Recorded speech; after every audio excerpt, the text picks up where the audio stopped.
पुंछ के सभी नागरिकों को मेरा प्रणाम। आज यहां पर जम्मू कश्मीर सरकार द्वारा पाकिस्तान ने जो घोर निंदनीय, हम जिसकी निंदा करते हैं, ऐसा हमला किया,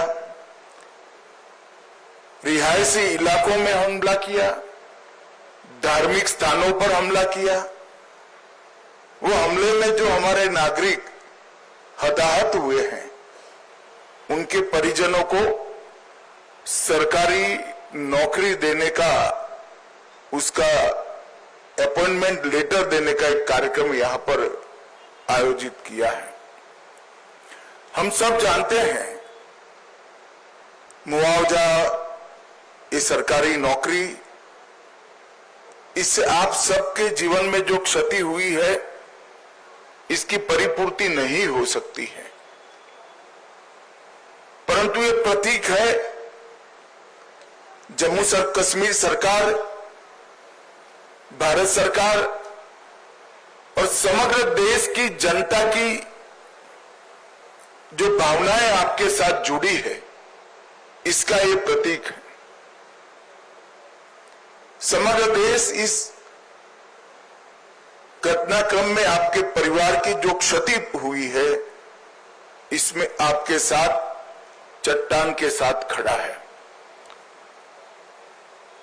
जो बहादुरी पुंछ के नागरिकों ने बताई, यहां के अधिकारियों ने बताई,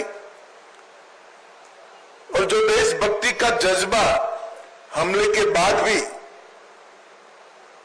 घाटी से लेकर जम्मू तक और पुंछ कठुआ तक जो जम्मू कश्मीर के नागरिकों में उभर कर आया, उससे न केवल जम्मू कश्मीर, पूरे देश की जनता का संबल बढ़ा है। हम सभी जानते हैं कि पहलगांव में निर्दोष नागरिकों पर, यात्रियों पर कायराना हमला हुआ, और जैसे भारत सरकार की, देश के प्रधानमंत्री मोदी जी की नीति है कि हर आतंकवादी हमले का जवाब इतनी ही तत्परता और इतनी ही कठोरता से दिया जाएगा। वो नीति के तहत हमने 7 तारीख की रात को पाक ऑक्यूपाई कश्मीर और पाकिस्तान में जो आतंकवादी अड्डे थे, उसको ध्वस्त कर दी। पहली बार भारत की सेनाओं ने पाकिस्तान की सीमा के अंदर मिनिस्ट्रीज और गवर्नमेंट एजेंसीज के साथ कोऑर्डिनेशन भी बहुत ही सीमलेस रहा है। कुल मिलाकर सभी स्टेक होल्डर्स की एक्टिव पार्टिसिपेशन से ही यह ऑपरेशन सक्सेसफुल हो पाया है। साथियों, आज हम एक ऐसे युग में हैं जहां युद्ध सिर्फ गोलियों और बमों से नहीं लड़े जाते, बल्कि साइबर स्पेस, डाटा डोमिनेंस और स्ट्रेटेजिक डेटरेंस से भी लड़े जाते हैं। और मैं यह गर्व के साथ कह सकता हूं कि हमारी नेवी इन सभी क्षेत्रों में मजबूती के साथ अपने कदम आगे बढ़ा रही है। साथियों, इंडियन नेवी आज सिर्फ हिंद महासागर की प्रहरी नहीं है, बल्कि एक रणनीतिक ताकत बन चुकी है, स्ट्रेटेजिक पावर बन चुकी है, जो इंडियन ओशन रीजन में भारत की उपस्थिति को सशक्त बनाती है और शत्रु को यह चेतावनी देती है, भारत अब केवल रीजनल पावर नहीं है, भारत अब केवल क्षेत्रीय शक्ति नहीं है, बल्कि वैश्विक शक्ति बनने की दिशा में तेजी के साथ भारत अग्रसर हो रहा है, हमारे प्रधानमंत्री मोदी जी के नेतृत्व में। साथियों, INS विक्रांत की मौजूदगी, उसकी मारक क्षमता और आप जैसे रणबार बाकुरों की अडिग निष्ठा, यह सब मिलकर भारत को एक ऐसे मुकाम पर ले जा रहे हैं जहां से कोई भी चुनौती हमारे सामने छोटी नजर आ रही है। साथियों, आपका जीवन अनुशासन, समर्पण और इस दोनों के साथ साथ बलिदान की भी मिसाल है। जब देश चैन की नींद सोता है तब आप समुद्र के सीने पर तैनात रहते हैं। आप न दिन देखते हैं, न रात देखते हैं, न मौसम देखते हैं, न आप परिस्थिति देखते हैं। भारत को आप सबके ऊपर गर्व है और आप, मुझे पूरा भरोसा है, चाहे हालात कैसे भी हों, आप हर समय उस चुनौती के लिए तैयार रहेंगे। ठीक उसी तरह मैं आपको आश्वस्त करता हूं, प्रधानमंत्री जी के कुशल मार्गदर्शन में हमारी सरकार भी आप सभी को मजबूत बनाने और आपके वेलफेयर के लिए हमेशा तैयार थी, तैयार है और तैयार रहेगी। मेरी हार्दिक शुभकामनाएं आप सभी के साथ हैं और आपके सभी परिवार सदस्यों के साथ हैं। इन्हीं शब्दों के साथ मैं अपना निवेदन समाप्त करता हूं। बोलिए भारत माता की जय! भारत माता की जय! भारत माता की जय! इंडियन नेवी जय! भारतीय नौसेना जय! भारतीय नौसेना जय! क्या बात हुई, एक बार जोर से तालियां बजाइए।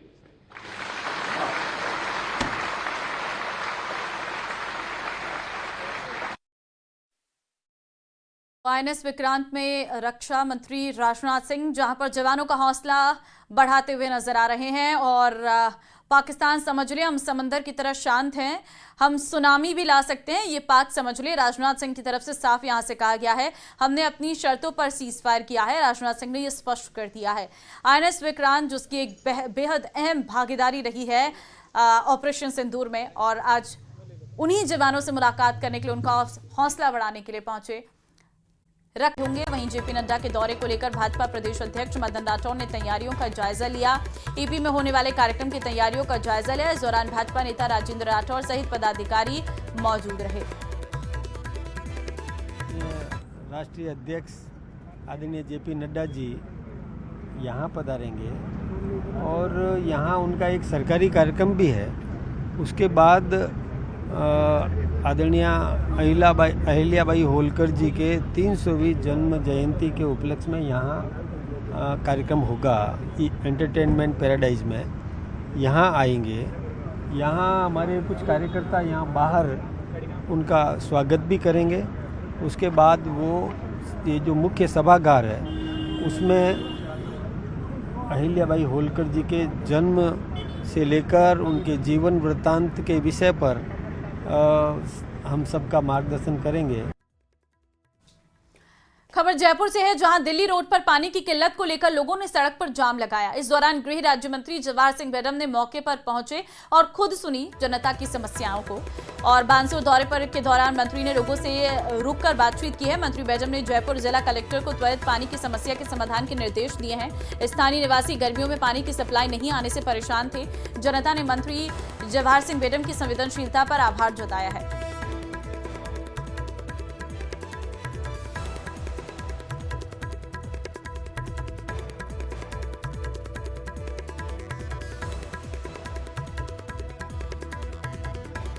खबर कोटा से, जहां मावी नगर का आरोप लगा है। आपको बता दें, यहां पर एएसआई सहित 5 पर मामला दर्ज किया गया है थाने में। परिवादी रमेश के परिवार पर न्यायालय के न्याय आदेश दिए हैं। SC/ST अत्याचार निवारण न्यायालय के विशिष्ट न्यायाधीश ने ये आदेश दिए हैं। न्यायालय ने मेडिकल करवाकर मामला दर्ज करने के आदेश यहां पर दिए हैं। तो बाड़मेर से आपको बड़ी खबर दे रहे हैं, जहां पर जानकारी निकलकर सामने आई है कि पुलिस पर कस्टडी में युवक से मारपीट करने का आरोप है। गडरा रोड थाने की एएसआई सहित 5 पर मुकदमा दर्ज किया गया है। प्रेमदान संवाददाता फोन लाइन पे हमारे साथ है। प्रेमदान, पुलिस पर कस्टडी में युवक से मारपीट का ये जो आरोप लगा है, इस पूरे मामले पर क्या कार्रवाई की गई है? देखिए, मैं आपको बताना चाहूंगा कि बाड़मेर जिले के सरहदी गडरा रोड थाने में एक युवक को डिटेन किया था 17 मई को, और उसने आरोप लगाया है कि 17 मई को उसका हालांकि मेडिकल भी हुआ था। उसने आरोप लगाया कि मेरे साथ में टॉर्चर किया पुलिस ने। उसके बाद में उसने न्यायालय में परिवाद दिया। उस परिवाद के आधार पर जो बाड़मेर के अनुसूचित जाति अत्याचार न्यायालय जो है उसके न्यायाधीश डॉक्टर सरोज श्रीवर ने आदेश दिए, मुकदमा दर्ज करने का आदेश दिए, क्योंकि उसका मेडिकल मुआयना भी कराया गया हॉस्पिटल में, जहां पर उसकी चोटों के निशान सामने आए।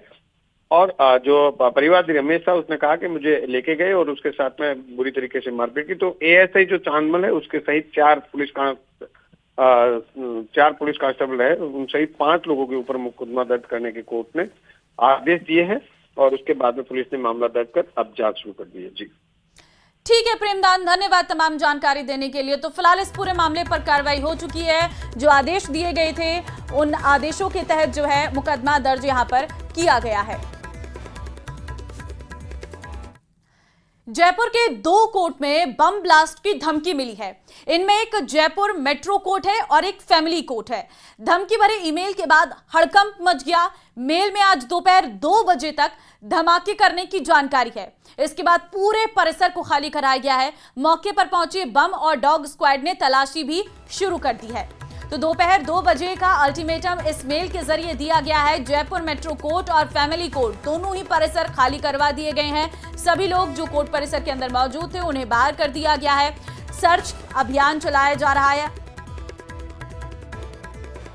जयपुर में अलग अलग इलाकों को लगातार ये लोग निशाना बना रहे हैं। इससे पहले जयपुर में ही स्टेडियम को निशाना बनाया गया, जहां पर धमकी भरे मेल्स भेजे गए और अब जो है कोर्ट को यहां पर खाली करवाना पड़ा है, क्योंकि यहां पर 2 कोर्ट में बम ब्लास्ट की धमकी मिली है। जयपुर मेट्रो कोर्ट है और एक फैमिली कोर्ट है।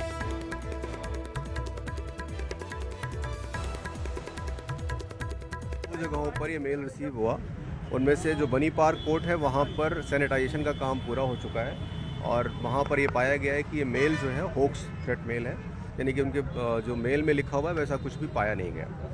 यहाँ वाली प्रोसेस चल रही है और यहाँ पर हम वहाँ के रिसोर्सेज भी यहाँ पे डाइवर्ट करेंगे ताकि यहाँ भी जल्दी से प्रक्रिया पूरी हो जाए। देखिए आईडी की बात लिखी हुई है, लेकिन मैं ये बहुत स्पष्ट कर दूँ कि भेजने वाला व्यक्ति जो है वो कोई भी शब्द इस्तेमाल कर सकता है, क्योंकि फैक्चुअली ग्राउंड पर वैसा नहीं पाया गया। तो मैं यही कहूँगा कि ये होक्स कॉल थी। राज्य के नागरिक सुरक्षा विभाग ने सभी जिला कलेक्टर एवं मजिस्ट्रेट को ब्लैकआउट एवं मॉक ड्रिल के संबंध में दिशा निर्देश जारी किए हैं। निदेशालय नागरिक सुरक्षा राजस्थान के निदेशक द्वारा जारी दिशा निर्देश के अनुसार शनिवार शाम राज्य के सभी 41 जिलों में मॉक ड्रिल एवं ब्लैकआउट किया जाएगा। सिविल डिफेंस अभ्यास ऑपरेशन शील्ड को लेकर दिशा निर्देश जारी किए गए हैं।